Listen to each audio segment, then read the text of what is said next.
Sir सध्या Sanjay शिरसाटांचा video सध्या viral होतोय। कुठली तरी प्रायव्हेट गोष्ट अशी बाहेर पडते, ही किती सुरक्षेच्या दृष्टीने सुद्धा चुकीची गोष्ट आहे। मात्र ती पैशांची बॅग धडधडीत दिसते, मात्र ते शिरसाट नाकारतायत। काय सांगाल?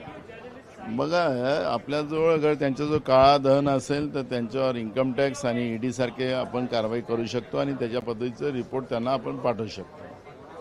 पण अशा पद्धतीचं कुठल्या कोणाच्या व्यक्तिगत जीवनामध्ये आपल्या घरामध्ये त्यांना स्वायत्ता आहे, ते घरी कसं त्यांनी राहावं हे त्यांनी ठरवायचं असते।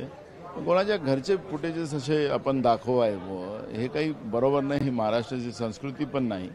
त्यामुळे मला वाटतं की हे जे काही आता आपण पाहतोय त्याच्यावर कुठे आम्ही कॉमेंट करावं हे मला बरं वाटत नाही। सर, नुसतंच नितेश राणे जे आहे ते अनेक वादग्रस्त विधानं करतात, तर त्यांनी जसं त्यांनी मराठीचा एवढा पुळका असेल तर त्यांनी हे अजान सुद्धा मराठीतून उर्दूमध्ये काय घ्यायला लावतात, मराठीतून घ्यायला हवा, याबद्दल देखील विधान केलं। बघा, आपल्या मंत्र्यासारख्या व्यक्तींनी अशा पद्धतीचं बोलावं हे काही बरोबर नाही।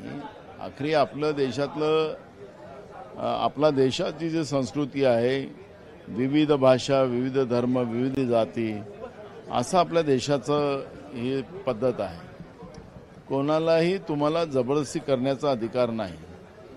पण काही लोक या पद्धतीने अजेंडा राबवून जनतेचे मूळ प्रश्न डायव्हर्ट करण्याचा प्रयत्न करत असेल तो त्यांचा भाग आहे। पण मंत्र्यांनी या पद्धतीचं वक्तव्य करू नये असा एक आपल्याला काही लेखी आदेश तर नाही आहे, पण आपल्याला या पद्धतीचं कसं वागावं कोणी त्याचं एक काही आपल्या मनातलेच नियम आपल्याला ठरवायचे असतात। पण आता अलीकडच्या काळामध्ये महाराष्ट्रामध्ये ही एक नवीन परंपरा आली की कोणावर काही बोलून टाकायचं, तर त्या परंपरेला आम्ही काही उत्तर द्यावं असं मला वाटत नाही। सर, एकनाथ शिंदे यांनी शहांची भेट घेतलेली आहे, यावर देखील अनेक संशय व्यक्त केले जात आहेत। विरोधकांकडून सुद्धा असं म्हटलं जात आहे की कुठेतरी साईडलाईन केलं जात आहे महायुतीतून त्यांना, त्यामुळे एक सेटलमेंट करण्याचा एक प्रयत्न असल्याचं देखील। बघा, या सरकारमध्ये गँगवॉर तर चाललेलं आहे, हे काही लपलेलं नाही। त्यामुळे आता ते देशाचे गृहमंत्री आहेत, हे राज्याचे उपमुख्यमंत्री आहेत, आणि या सगळ्या परिस्थितीमध्ये समजा कोणी भेटत असतील ते लोक, त्या लेवलची लोक, तर त्याला वेगळा अर्थ लावायचा आणि त्याचं राजकारण व्हावं असं मला वाटत नाही।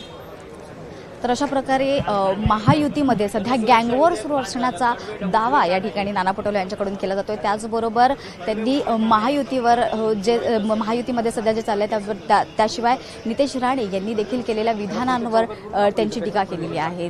कॅमेरामॅन संतोषसह मी प्रतीक्षा, आवाज इंडिया मराठी।